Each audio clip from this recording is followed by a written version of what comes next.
Hey La-Mulanites, it's Ozma. Sorry for keeping you waiting. You know that feeling of having like a booger in the back of your nose, and even if you try and get at it, it just feels like you're pushing it further in? I hate that. But anyway, I was thinking about what I did last time and what needs to be done, and the first thing is that I need to go to the dimensional corridor, because the endless corridor, because I haven't done that yet, and I will need to do that in order to complete certain puzzles down the road. Basically, you need to make contact with the fairies, and you need to get the item that lets you do that, and in order to start that section of the game, you need to go over here, right past where you fought Saki. And it's not that far, so it shouldn't be that big of a sidetrack. Though I am curious as to what they're going to replace the ROM with. Like I've mentioned several times before, there used to be a ROM system in the original game, and it's been replaced with a software system. So I don't know if they're going to have software for it or what, but what's in here? I remember that. Oh, it's just a shop, never mind. Not important. Going the wrong way. Get rid of that. I like the music in the Endless Corridor. It feels kind of like an industrial song. Not that I like industrial music in general, it's just this one has like a medley to it. A medley? A melody, not a medley. Let's hit the Grail Point. Well, actually, let's talk to the God of the Fairies, or whatever it is. Queen of the Fairies, that's it. Oh, okay, Isis's Pendant, which lies somewhere in the ruins. I'm guessing in the Temple of the Sun, just because, you know, Isis. Okay, well, let's get the Grail Point. Behold the Endless Corridor, a long, endless path. Behold it. Are you beholding it? It has been beheld. There was actually a really neat glitch in the original La-Mulana where if you jumped into this doorway at like the right angle, at the right distance, you would actually glitch. Well, here, let me show you. You would, since it wraps back around, you would end up here in the wall, and then you could just jump through the wall until you go through the ceiling of the room, and then you'd end up in the very bottom of the Endless Corridor, which you're not supposed to go to, unless you have the Endless Key, which you don't get till later. Anyway, I'm going back around, I'm doing one more pass, because when you, actually I probably could have just used the Grail Point, that was dumb, but after you wrap around once, it opens this chest over here, which is for the Endless Corridor's map, which is not actually that useful, because, I mean, it's an Endless Corridor, so what could it possibly do for you?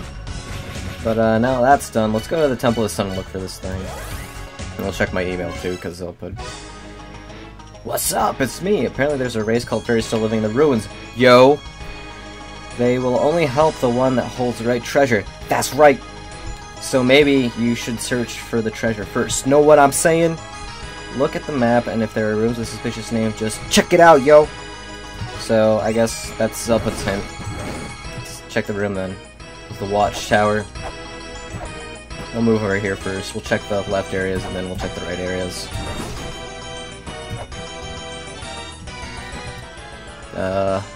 Hathor's room.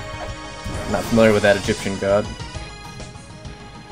Isis's anterior chamber. Cool. This has got to be it. Oh, well, look at that. Found it by accident.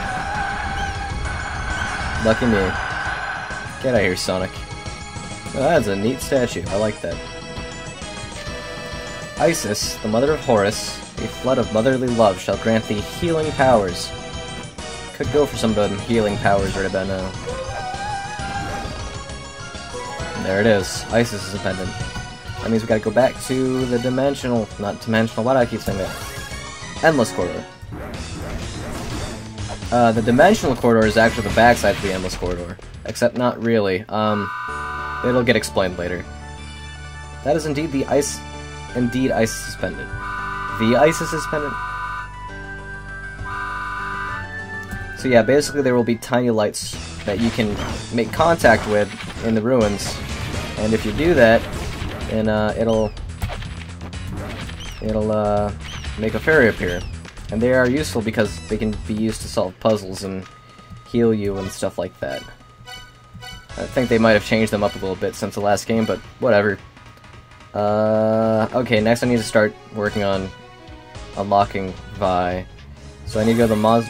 I was just here, but it's faster this way anyway. Gotta go through the Graveyard of the Giants to go to the Tower of Ruin, which we visited briefly to get the Earth Spears and the Sacred Orb there. But there's much more to that place. Much, much more. There's that crucifix at work, protecting me from them ghosts. Or spirits, or whatever you call them. God, I hate these wizards.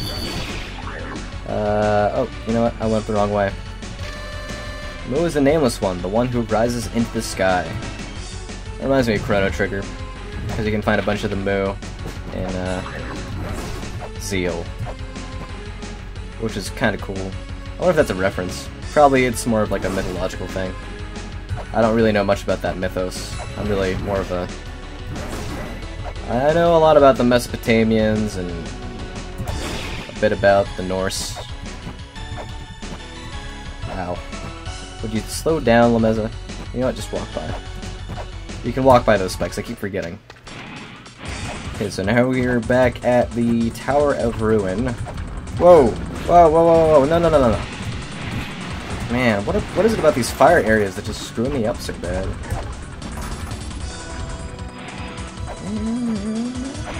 Whoa, that was dangerous, I should have waited. Well, I made it anyway, whatever. I'm gonna have to deal with that stupid Thunderbird. Well, maybe not. I'll just go this way. We'll do this part first. Okay, so now that I got the... Ow. So now that I got the Earth Spears, you can actually hit this red statue over here and unleash the latch on this pylon and push it. Or column, whatever you want to call it. It spins, so I'm going to call it a pylon. And that unlocks the normal way of getting to the front side area from the back side area, which is, of course, the Inferno Cavern. And when you do that, it moves this pedestal. So we've chosen the... I'm not sure if that actually does anything, but this raises a pedestal to another area, and the rest of the Inferno Cavern, which we can now access from the backside door. Wow, no, no, no. Ah, crap. Wow, every time. Fire areas. I hate them. Something about lava just screws me up. That was weird. I think it's over here. Yeah, if you see on the top right there, the pedestal has raised into that little section of lava. And of course Lamez is going to have to endure the pain of fiery hot magma and just deal with it.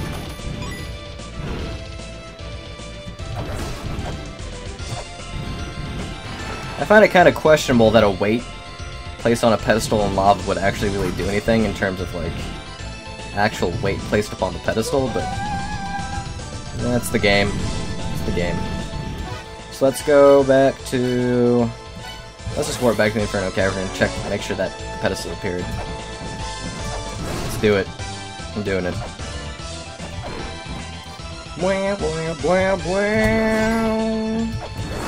Not falling for you this time. Stupid hole in the floor. Okay.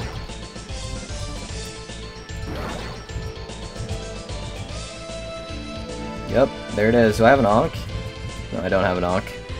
So, the thing about the Ankh for Vi is that it's in the Tower of Ruin. I'm not exactly sure where, and I can't quite remember. But I'm gonna end the video here. It'll be a kind of a shorter episode. But, yeah, I'll be back in the Tower of Ruin looking for that Ankh in the next episode, so stay tuned. Thanks for watching!